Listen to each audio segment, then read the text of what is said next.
ఎండలు మండిపోతున్న వేళ వాతావరణ నిపుణులు చల్లటి కబురందించారు. దేశానికి అత్యధిక వర్షపాతాన్నిచ్చే నైరుతి రుతుపవనాలు ఈ ఏడాది ముందుగానే పలకరిస్తున్నాయని చెప్పారు.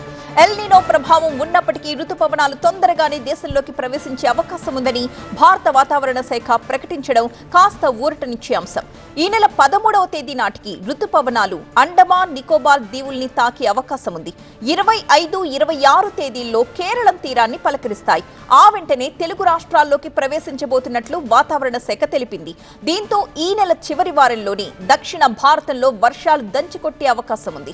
ప్రత్యేకించి తెలుగు రాష్ట్రాల్లో అధిక వర్షపాతం నమోదవుతుందని వాతావరణ నిపుణులు అంచనా వేస్తున్నారు. జూన్ 1 కంటే ముందే రుతుపవనాలు పలకరిస్తాయి అన్న ప్రకటనతో రైతులు ఫుల్ ఖుషి అవుతున్నారు.